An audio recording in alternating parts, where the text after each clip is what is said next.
Thank you, Bola, Soriana. Hey, great music, great instruments, and make sure you don't throw that log in the fireplace, right? What is the name of that instrument? What do you call that? All right. Everybody got it, right? Okay. Thank you very much. Rick Pinnell with our invitation.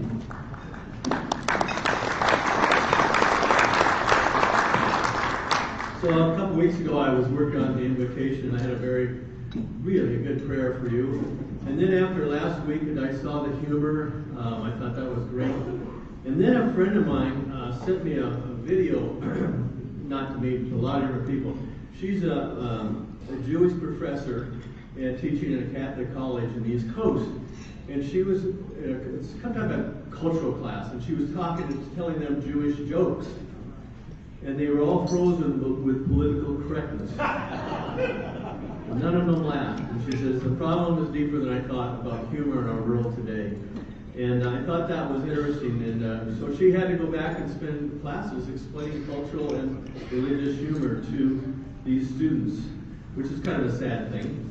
So I thought, okay, I'm going to change the invocation today to maybe put some little humor in it. So I was going through my Catholic humor. And the one thing I found as I was studying the list, there's great Jewish humor, there's great Catholic humor. You Protestants, not so good. I talked to my friends, I says, could you tell me just one Protestant funny joke? And then they told me, it's not so funny. So Catholic telling a Catholic story. Remember, humor is very important in our lives for our health and for our soul. Boudreaux, a Canadian Cajun Highlander, was from the Rapids Parish of Central Louisiana, was an older single gentleman who was born and raised a Baptist, living in South Louisiana. Each Friday night after work, he would fire up his outdoor grill, cook a venison steak. Now, all of Boudreaux's neighbors were Catholic, and since it was Lent, they were forbidden to eat meat on Fridays. Delicious aroma from the grilled venison steaks was causing such a problem for the Catholic faithful that they finally talked to their priest. The priest came to visit Boudreaux and suggested that Boudreaux convert to Catholicism. After several classes and much study, Boudreaux attended Mass. As the priest sprinkled holy water on him, he said, "You were born a Baptist, you were raised a Baptist, and now you a Catholic." Problem solved. Boudreaux's neighbors were greatly relieved until Friday night arrived, and the wonderful aroma of venison filled the neighborhood. The priest was called immediately by the neighbors, and he rushed into Boudreaux's yard, clutching a rosary, prepared to scold him. He stopped in amazement and watched. There stood Boudreaux, clutching a small bottle of water, which he carefully sprinkled over the grilling meat and chanted, "You was born a deer, you was raised a deer, but now you a catfish."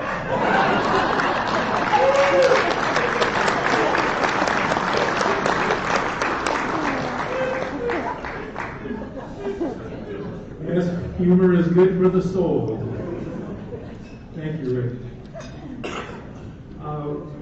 At this time, I'd just like to remind you that on the 3rd of November is the Ted Robertson Award Dinner. Kathleen Ross is the recipient, and you are encouraged to attend. So I just want to make sure that everybody is aware that event is taking place next week, and you have the opportunity to attend and support Kathleen and the honor that she's receiving. Next is the Rotary auction. That's right. Hey, you're already practicing, aren't you, Rob? Charlie. Charlie's our MC this year. Fabulous choice.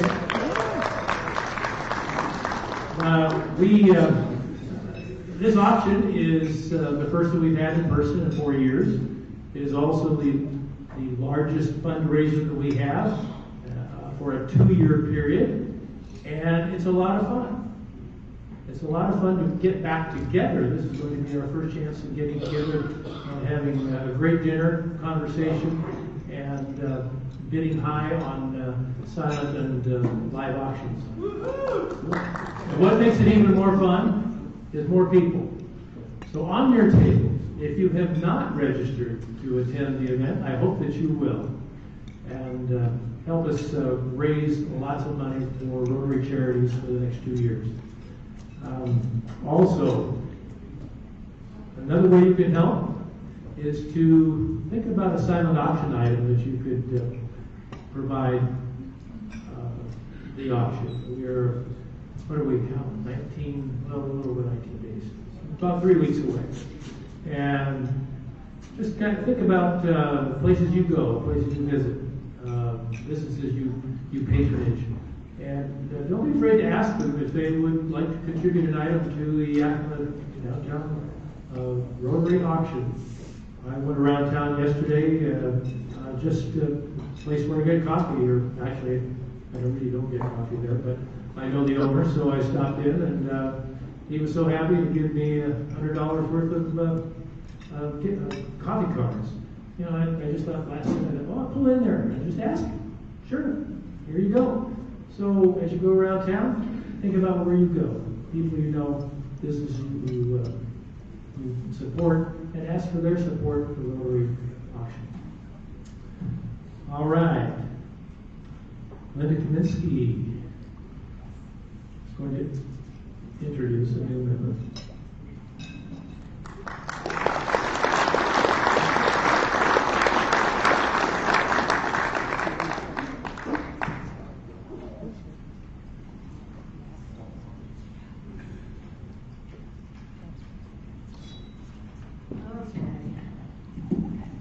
Short people.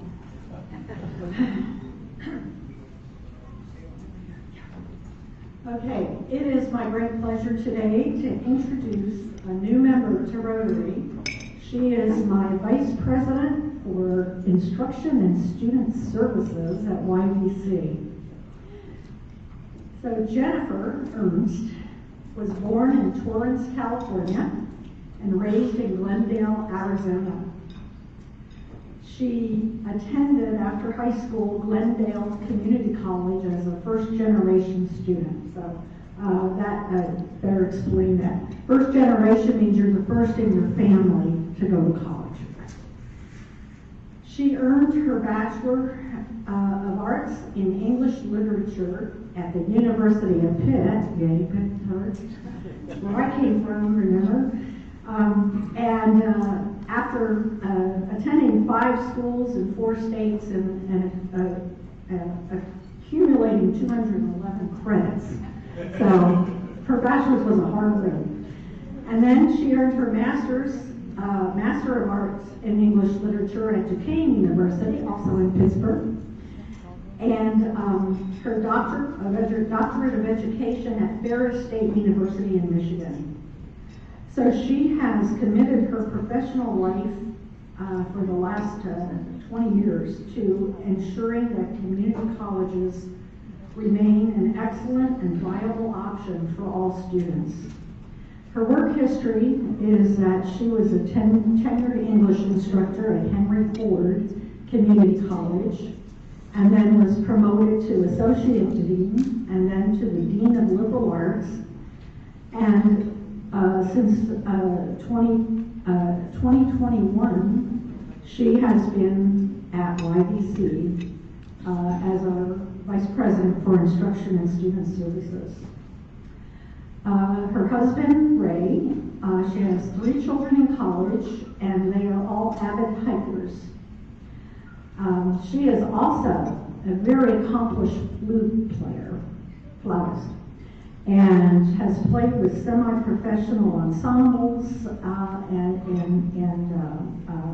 done other playing. She actually played at my husband's churches. Was that Easter?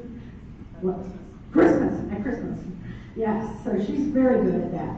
And she's a singer, and she's a member of the Yakima Symphonic Chorus. Now, when Tomas Ibarra left, he was our longtime VP for Instruction and Student Services.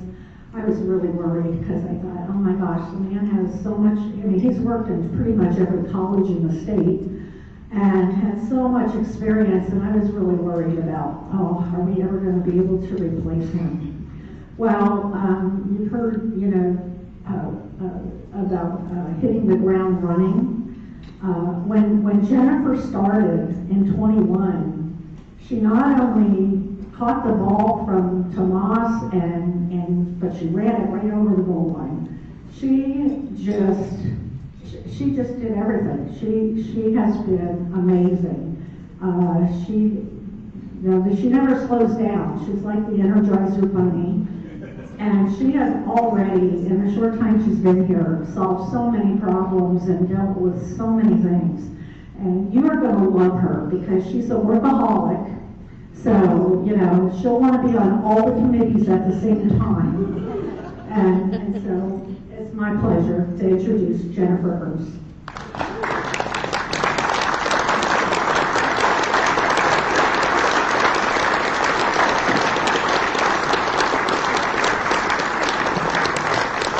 Jennifer, enjoy the standing ovation while you can. So, the next thing I do is I pick up about 6 or 7 items here on this table, and then I drop them on the floor, and then I pick them up one by one. Now, how many people were here last week? Raise your hand. You all saw it, didn't you? Okay. We'll do it differently. Jennifer, your red badge to begin your membership. Convert to a blue badge. The Rotary plaque, which you can display where you would like. The Rotary roster, which has my name in it and a few others. And the coveted Rotary license plate holder. And I didn't drop any. All right.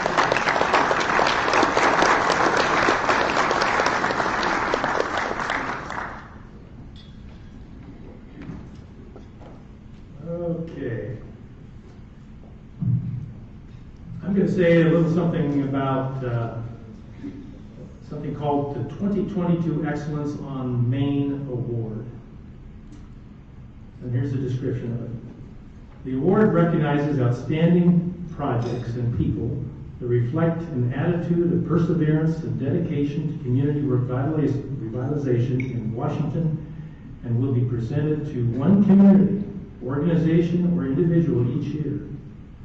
Awardees lead by example, expand economic development opportunities, enhance quality of life, and foster healthy, vibrant, and diverse communities.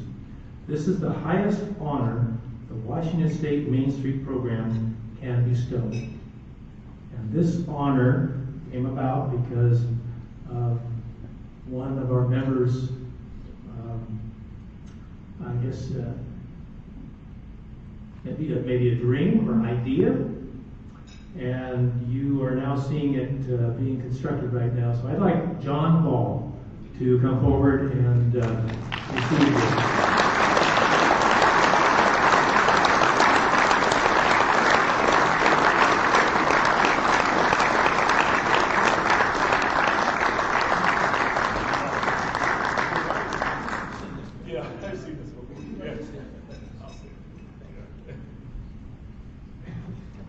Well, this is really an honor to everybody in here who supported this project, and to the Downtown Association of Yakima, who has very happily taken this on and is going to be running it in the future. But we really, really appreciate it, and it's been a long road to get to those cement pillars that are down there. But we hope that pretty soon, early in 2023, you're going to be able to come to the dedication of it. It's been a great project and taken a long time to get there, but it's thanks to all of you and thanks to the people at the other clubs, Sunrise and Southwest as well. Also, I'll just put in one very shameless plug. I'm great at shameless plugs, which is that yesterday afternoon, I went with the architect to speak with Gino at Italistone and picked out the granite that will be the place where we're going to inscribe all the names of the donors. So we're going to start inscribing names of donors within the next few weeks. So if you want your name on that, as I said, it's a shameless plug. But we're moving forward and certainly could use more support if that's at all possible. But anyway, thank you all very much. This has been a great honor, and really pleased, and thank you all for making it possible.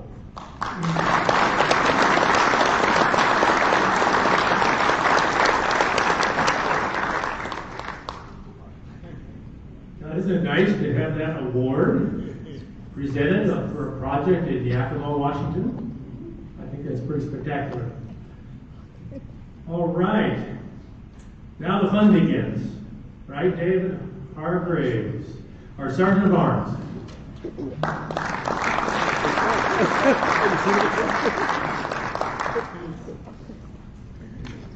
Thanks so much, President Rick. Everybody get your dollars out. So I want to remind you that there's a $2 max unless you want to be generous and give more, because it does go to Rotary charities. And our guests are exempt from any fines. Many of you may have noted that in a tutor, John Cooper was slated to be our Sergeant at Arms. But I'm here to spare you from him droning on about the Oregon Ducks, how they will UCLA. So all you Cougars and Huskies pay $1 because I spared you that payment. And you're not in costume. I'm not in costume. And I will tell you what, John Cooper, are you here today? John has promised that if the Huskies beat Oregon Ducks, he'll come back and pay each of you Huskies back your $1. Is Brad Hansen in the house? Oh, that's too bad, because clearly this is going to be difficult to cover his story about only Hugh can prevent forest fires. So all you bankers pay $1. In honor of our speakers, I want to look at some statistics of Yakima. First, I don't know if you knew this, but Yakima County is the second largest in our state. Do you know who the largest county in the state is? If you don't, pay $1. I don't either, so I can't really tell you. Actually, I think it's Okanagan County, is that right, John? Okanagan County. 3 entities own 63% of Yakima County. The first is the Yakima Nation, which owns 1,074,000 acres of Yakima County. The second is the Forest Service, which owns 503,000 acres. Who is the third largest at 165,000? Very good. The training center the answer. If you didn't get that, pay $1. Washington State averages 101.2 people per square mile. I don't know who the 0.2 person is, but obviously has some issues. How many people per square mile does Yakima County average within 5? This is the 408 test, so if you didn't get it right. The answer is 59.8 people per square mile. Now, I don't know about you, but I'm trying to reconcile that with 40th Avenue at 4:30 in the afternoon. Because I will guarantee you it's not 59 point, it's more like 59.8 people per square foot. Approximately 26% of workers in Yakima County, I love this, it's approximately 26.6. How that's approximate, I don't know, but it is. In all industries, we're in the 55 or older age group. So if you're in the 55-year-old or ager group, pay $1 because you should be working and you can afford it. Statewide, that statistic is 23%, by the way. So, secondly, here's one for you. What percentage of Yakima County residents are female, or identify as female? Is it less than 50% or greater than 50%? Lock in your answers. The answer is actually 49.9%. So if you didn't get that right, pay $1. I found this very interesting. What percentage of households in Yakima County have a computer? Is it 75%, 84%, or 90%? Daniel Bill Gates says 90%, which was kind of impressive. What percentage of households have broadband internet connection? 66%, 77%, or 84%? Actually, it's 84.2. So those of you who didn't get that right, pay $1. Shifting gears, next week is Halloween, or actually it's Monday, I think, isn't it?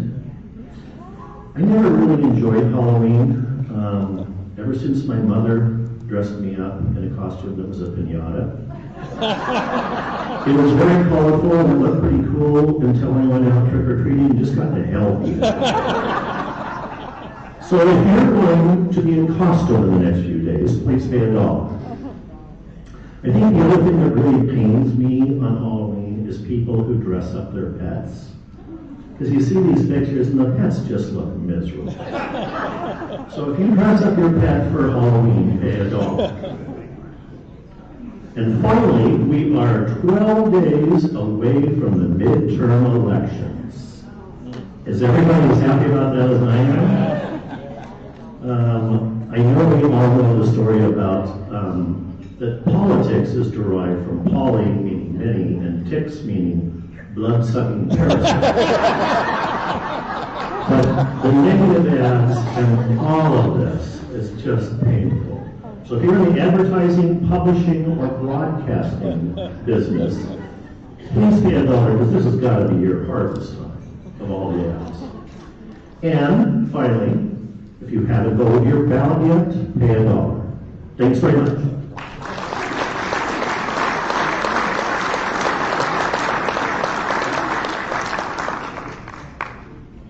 Dave Hargraves doesn't need a costume to be funny, so thanks, Dave. That was great. Next, we have our speaker introduction. Again, Linda Kaminsky. You could have just sat up here, Linda. So Linda will be introducing our speakers today.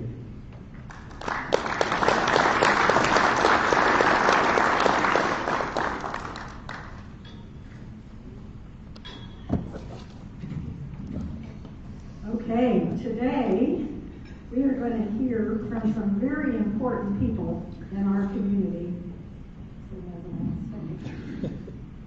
All right. And we're going to hear about what's happening in the workforce and what's happening in our economy. And so, as I read their introductions, they're going to make their way up here and find a seat.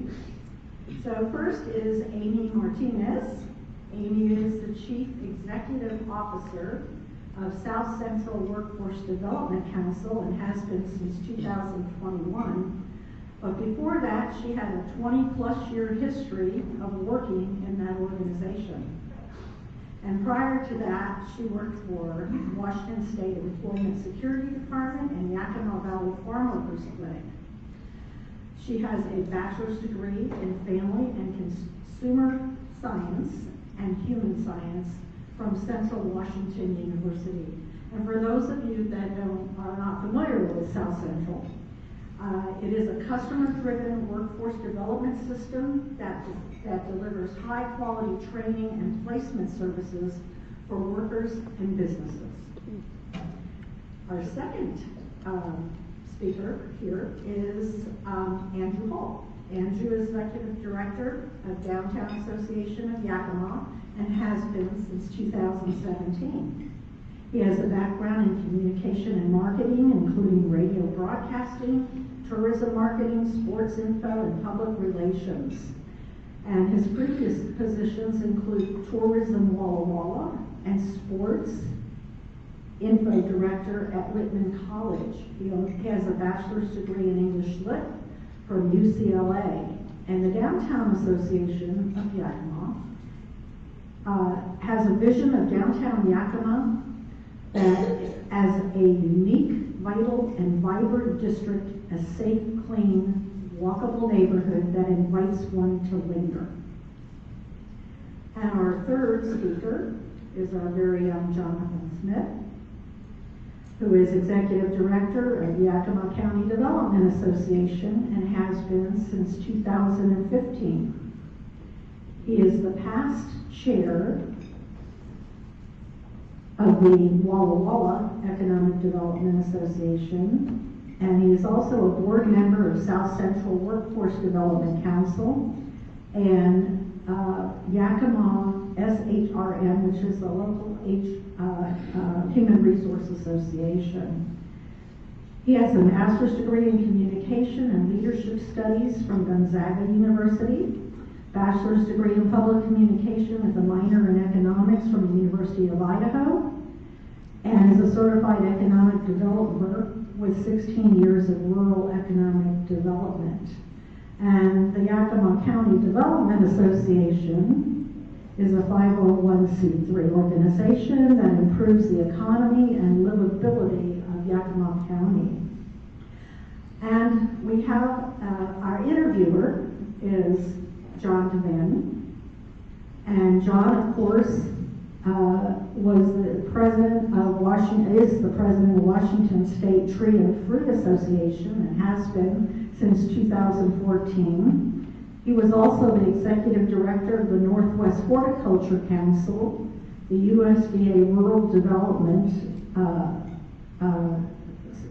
sector, and Yakima Valley Growers and Shippers Association.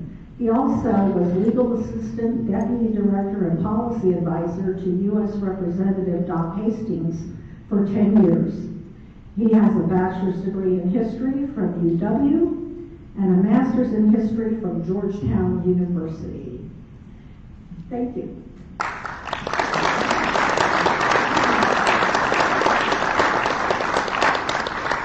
Thank you, Dr. Kaminsky.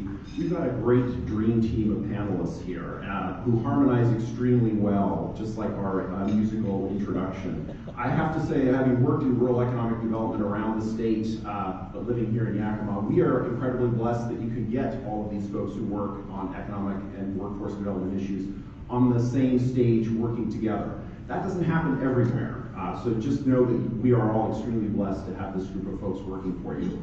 That said, they touch everything that deals with our local economy and our workforce. So there's a lot that we could talk about. We could use up the whole afternoon. I'm going to limit them a little bit and just ask each of them to talk about what's new, what's the top of the stack in both our local economy and workforce. And we'll start with Amy. Sure. Well, I have a question first for Dave. Did you drop candy when you were in your costume? Hey, because that makes sense then. I may have been one of those ones that wanted to get more candy. Well, Dave and I talked before, but he didn't steal my thunder. I was afraid he was going to steal my statistic thunder, but he didn't, so I'm glad. So for us in the Workforce Council, a lot of the questions that employers ask us are, where are all the workers? Does that sound familiar?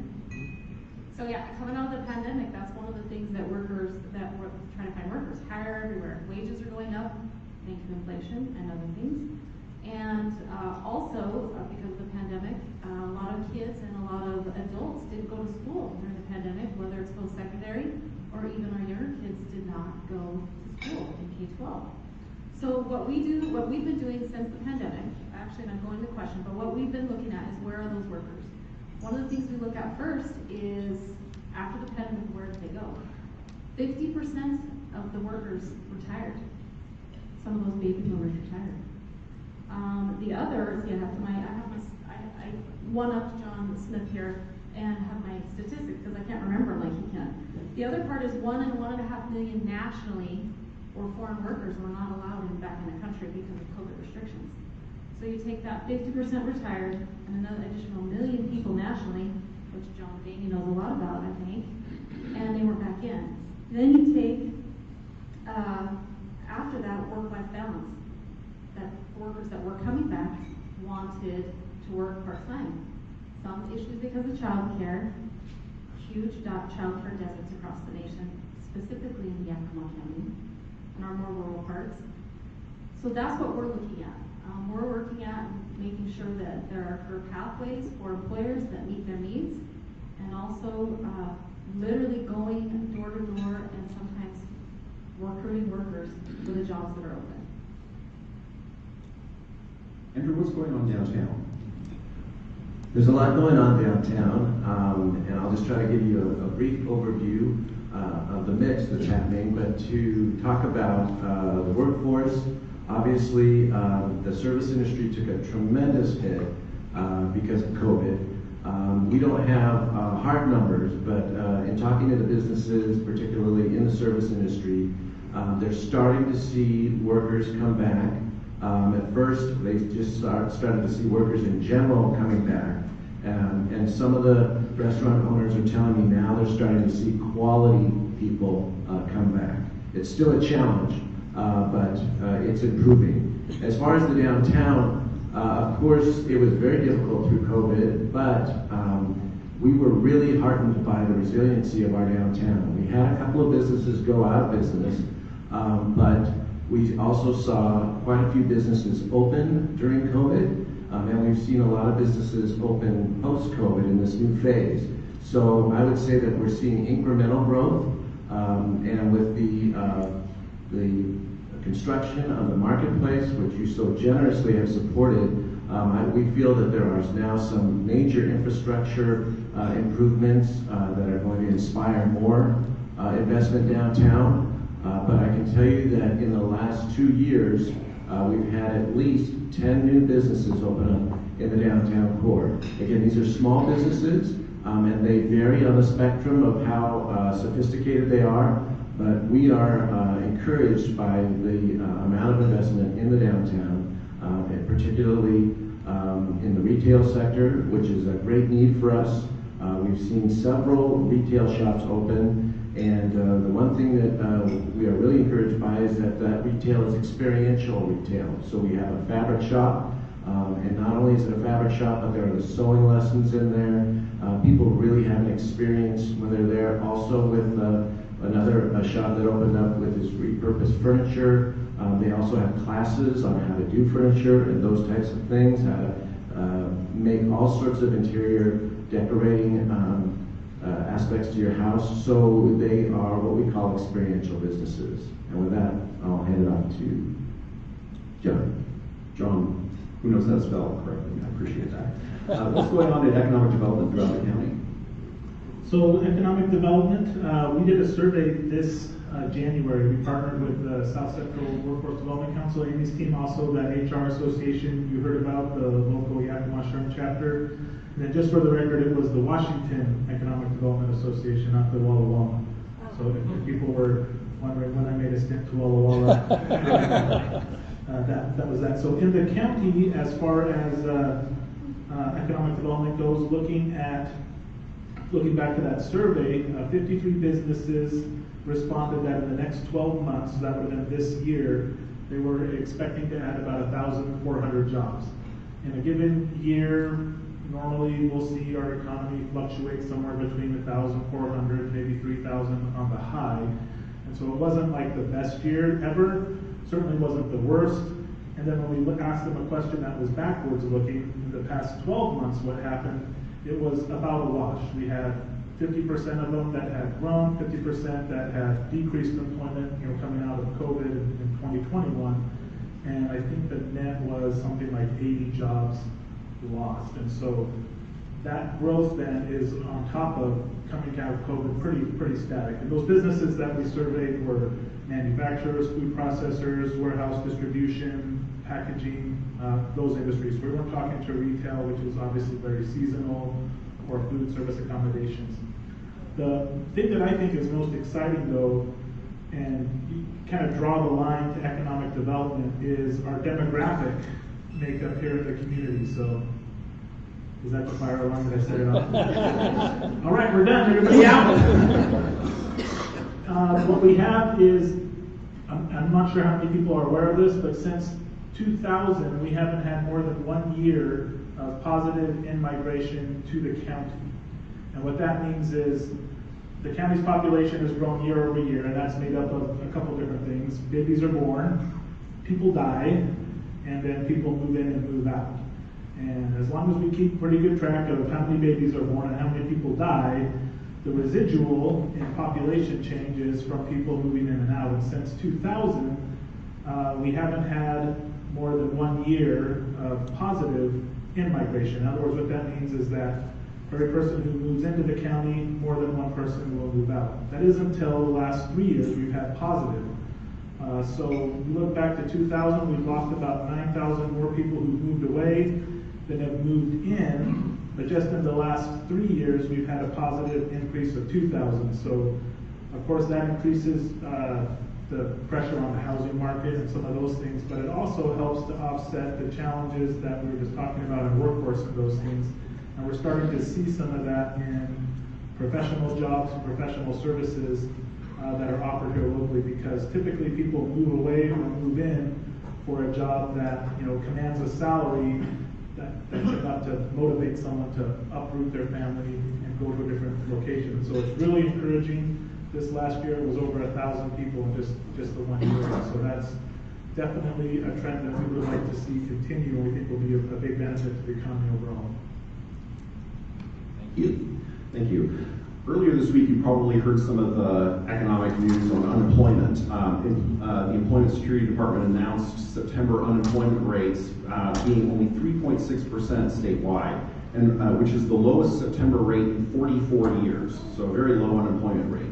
Yakima County's rate was 4.4%, which is the lowest September rate since September 18 of 2018, which is good news, again, unless you're trying to hire someone. But as you just heard from John, we've had people moving into the county. So why is it that our workforce is smaller than it was pre-pandemic? Looking at those numbers, the absolute number of people in our workforce is lower.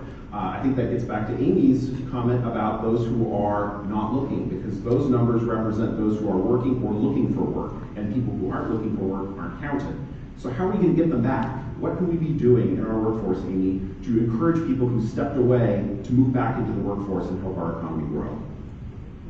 One of the things, you're correct. So over 60% of the current workforce that are working want more work-life balance. They want to be able to go to their kids' games, work more flexible, or even our entry-level workers, for example, at Sea Galley, they want to work at Sea Galley, want to work at Burger King, and then go ski in the mountains during the winter. So there's flexibility. They want to job hop. That's a lot of it. The other part too is culture. We could talk about generational. They want cultural fit. A lot of our millennials, and they are looking at what's in it for me, the WIFMs that they call, that's called. So if it is a cultural fit, do you believe in donating to your community, or you have a very inclusive team environment, or is there hiking? Do you go hiking? A lot of the workers now are being very picky and choosy where they, as choosy the word, right? Being very picky about where they choose to go and work, and they look at company culture and all of that cultural fit, which is a huge workforce shift than prior to the pandemic. But one of the other things that has also changed since the pandemic, and I'm a Gen Xer, I believe in work. I think that when Dr. Kapinski talked about her new vice president, I work 40 plus hours a week, I work 50 hours a week, I do that. Now, people don't want to do that anymore. They say I work from, if your job is 8 to 5, I want to 8 to 5, I'm not working on weekends, I'm not working after. You may have heard that called the quiet quit. Have you ever heard that nationally? They talk about that. That is the quiet quit. No longer looking if there are emails and things like that. So the workforce has changed. Hybrid and remote work is huge. People, after the pandemic, people want to have some work at home. That works for some industries, not all. Nationally, the average is over 12 million people work 2 days at work at home. And so some of those that don't count, what you were talking about, John, some of those are don't count in our counties because they may be working remotely. They live here, that John Smith talked about, but yet they're working for Microsoft in Bellevue. The other part too is the gig economy, self-employment, and independent workers. 36% of our population now works for themselves or a gig economy. A lot in high school and in the K-12. Peter, there you are, Peter, I see you. Yeah, Peter, we talked about this earlier this week. In middle school and high school, they're doing gaming and some of those things, YouTubers. If you have kids or grandkids that are very popular and watch YouTube all the time, you may yourself, some of us do. That's really big, and they have subscribers that will pay to watch what they do on YouTube. So they're not counted in that number. So it's just drastically changed than what we used to know before the pandemic. Both Andrew and John, any comments on how telework is changing your economic development efforts? Well, I think it's still to be determined, but it is affecting us tremendously because the more people who are working from home, the more people who are ordering food from home, that has a direct negative effect on a downtown community. So a lot of our businesses depend on the lunch crowd or the after work crowd that comes from the offices, comes from whatever those offices might be, whether they're private or public offices. So for us, as much as our businesses can adapt and transfer to online services, the better it is for them. But I do think it's a little bit of a wait and see game because in the beginning there was this huge surge to make a lot of things remote, and that would cut down on the traffic in downtown. But I do think that there is also a chance that people will realize that it's important to be together in one office and to do those types of things like going to lunch together or going out for that Thursday drink with the office. So that's the best I could answer that. And I would add that Yakima County has a higher proportion of, during the pandemic, what was called essential workers. And those are workers that have to be there, like physically present. So remote work doesn't count for that. I think we have like 66 or something % of our workforce tied up in that. And so the challenges with remote work, particular to Yakima County, is that the vast majority of jobs just can't accommodate that just by the function of the job. So like the four of us up here, maybe we could Zoom this to you, but not really. Or if you're making a tangible product, you have to be there. And so that compounds that because people who are in those industries still have the same wants and desires as other people. And, well, why can't I work remote? Well, they kind of get it, but now they're looking for work, or maybe they can be remote, so it compounds that. Then overall, the percentage of people in the labor force in Yakima has been declining. I think it was 77% in the 90s, and it's 67% now. And that's higher than the state. So again, it could be worse, could be better. And I think another thing to the remote worker, Amy and I had talked about this just a few days ago, is trying to do a survey and find out how many remote workers are in our community. I know some folks who moved in because they can work remotely from Seattle or California, other places, but I also know folks who work here that have now relocated to Salt Lake or other places where they have friends and family because they can, but there's really no way to capture that. There's no census information out yet really available on what that looks like. And that really changes the economic impact that a business has when it's in your community. If you know everybody's at the facility and they're working there, you can say, hey, this company employs X number of people at X wages and that much money is going to be in our economy.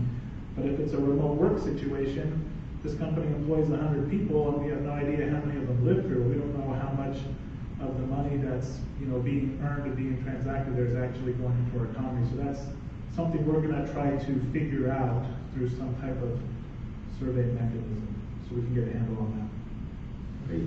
As a representative of an industry who has yet to figure out how to pick apples on a Zoom meeting, we appreciate that emphasis.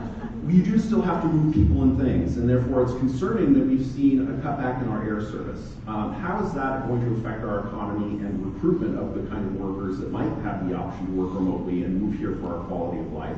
What can we do about it as well to return that air service? John, you want to start with that one? So even before we dropped down to one flight, when we met with some of the larger employers in the community, especially in the healthcare sector, one of them had said to us that the number one challenge they have in recruiting high-end physicians, specialties, etc., is the fact that we only have one route. And so that would have been the Seattle to Yakima. And even though it was 4 times a day, if something happens, there's no alternate.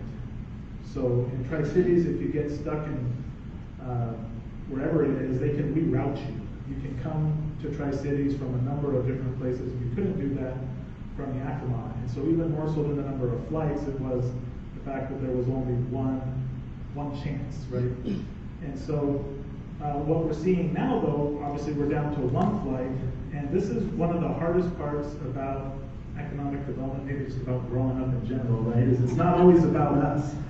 And this is one of those instances, and there's several of these in terms of economic development, where it has nothing to do with us as a community. Can our community support 4 flights?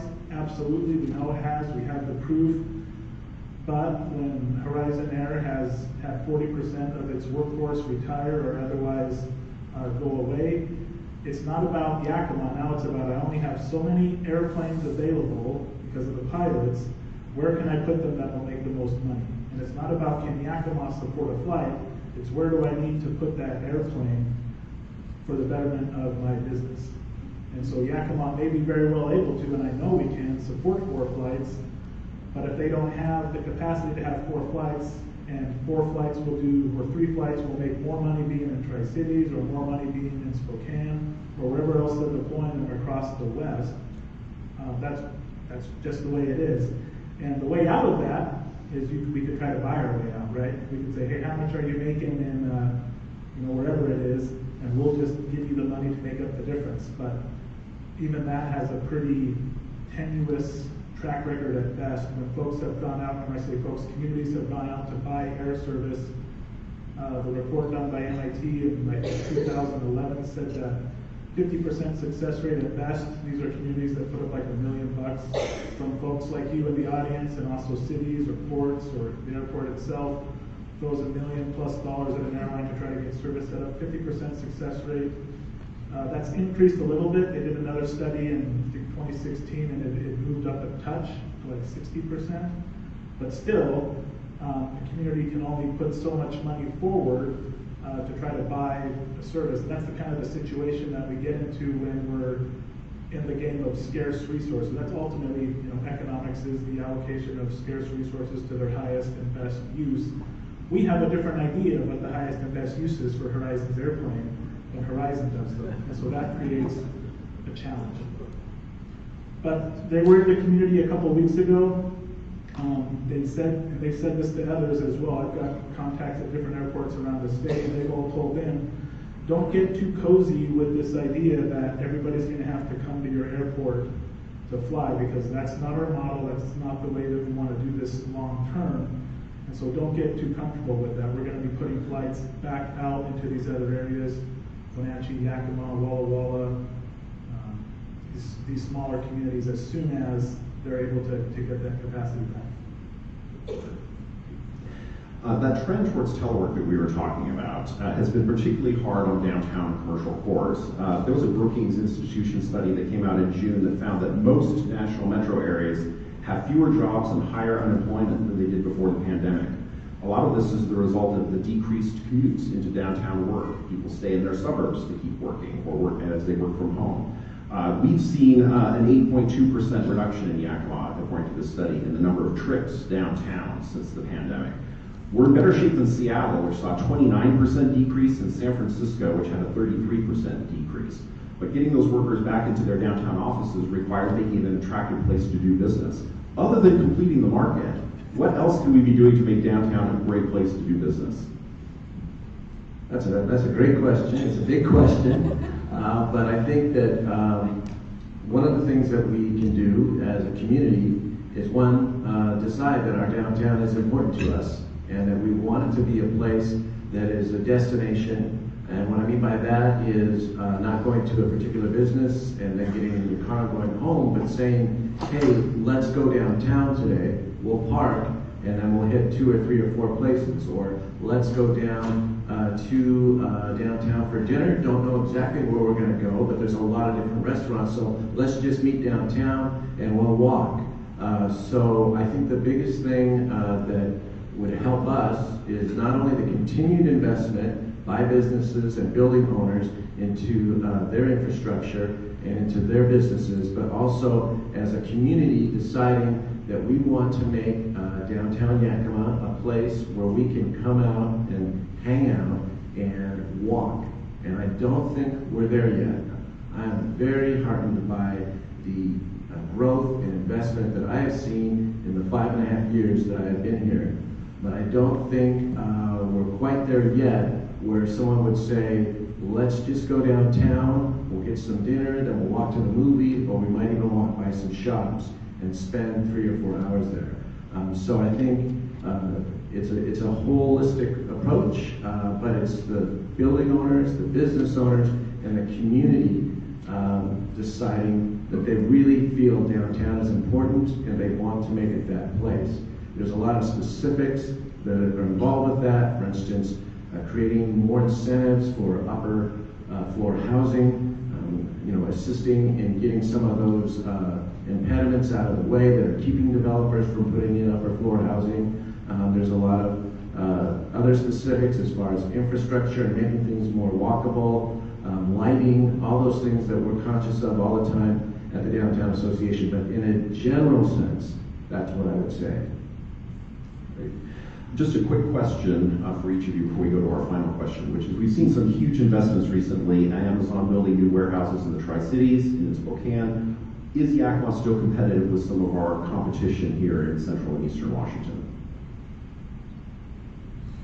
Me, of course. Yes, I would say so. The challenge is what are we competitive for? So there's a lot of shiny objects, I'll call them, or businesses that are around there that are growing, that are doing things. And anytime one of them goes somewhere other than here, my phone rings and I'm asked why it didn't come here. So in the case of the Amazon distribution centers, where would we put them if we were to bring them to Yakima? That space doesn't exist today. And we've lost some projects because of that. However, there's really exciting things in the works. There's infrastructure projects under development, $12 million being put into Sunnyside, 12 plus million in Union Gap. There's over 40 million, 80 million being put in here in Yakima to have those kind of things get ready. The Amazon project in particular, and this is the hard part with a lot of recruitment, is you don't ever really get a chance to know about a lot of these things until everybody else does. My counterpart in the Tri-Cities found out that Amazon was building there the same time that we all did. They just, behind the scenes, finally purchased property for $40,000 an acre. Now, who would sell Amazon property for $40,000 an acre? Nobody. So they didn't tell anybody that they were looking for property. And so that becomes one of the challenges with some of the, what we call like recruitment projects and bringing businesses into the community. And so our approach has been very specific and very targeted to which businesses out there are going to complement the business that we have here. And so as we go out to trade shows, we partner up with folks from the local area who are also at those trade shows. They introduce us to their vendors, their suppliers, and those folks who they do business with. And then we let them know, hey, you're already doing business here with these guys. Plus there's all these other businesses in this community that either you are doing business with or you may not be. We don't know who your business relationships are. But there's all these other customers that you could utilize. And then there's these sites available and these things. And so that's a long-term game. But we certainly are still competitive for bright, shiny objects. There's 2 of them flying around right now. We're about to swat them with the fly swatter and keep them here. And I think that there is more and more of that will happen, but more and more of it is also being linked to workforce and those challenges. So back in the day, when I say back in the day, I'm talking like 15 years ago, right? Back in the day, workforce wasn't an issue. Somebody would just say, hey, is the land cheap? Do we have good utilities? We'll go there and HR will figure it out. I've been in meetings where people have said that, nah, we don't care about the workforce stuff. Well, HR will figure that out later. That's not the case anymore. And so investments into our own community, supporting our own businesses, is realistically the best thing that we can do to bring new businesses here. And we have a track record of that as well, of businesses that will reach out to and allow us to go with them and reach out to their customers and say, these guys are taking care of us, at least listen to them and see if you can move closer to where we're at. That was supposed to be a short answer. Really quickly, Amy. Well, I was just going to say, John and I we have a road show almost, but we work very collaboratively on new businesses. We just last fall had one that we've been working on that literally talking about workforce and bringing somebody in. John got a call and bringing a new employer to this location, to our county, and hey, Amy, come and talk about so we offered apprenticeship, pre-apprenticeship, upskilling their workforce, the site selector told John that it was probably the best presentation he's had. And then the other one, what doesn't exactly affect Yakima, but we cover Kittitas County too. There is a large facility similar to that may be coming in Kittitas County that they will live in Yakima County. They are looking at housing and using the commuter back and forth to Kittitas County from Yakima. So lots coming, hopefully. Great. As you see, there's always more to say and always more to do in helping promote our local economy and workforce. It's important that we all support the work that they're doing. So if you have more questions, ideas, or suggestions, reach out to any of these individuals at any time. They really want to be partners with everyone in the community. And with that, please join me in thanking all of them for their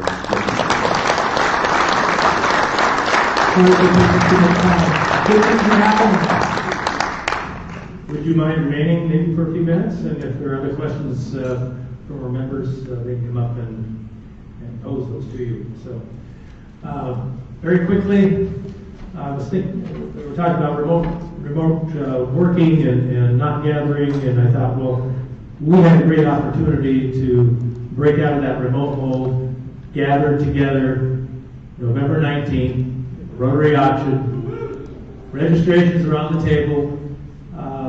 Please come, it'll be a great time, a lot of work going into it, a lot of great ideas, it's going to be fun, and bring silent auction items. So next week begins winter. Ricky Cooper and Kevin McCarthy, White Pass Ski Area, Convention Center, right here. And then the week after, it's our Veterans Day program, Peggy Ludwig. She's written a book, I think, about her father's experiences in the military and maybe World War II. She'll be here on the 10th. And then the 17th, we have training the next generation of fermentation scientists. So I think that's about beer. So that will be on the 17th.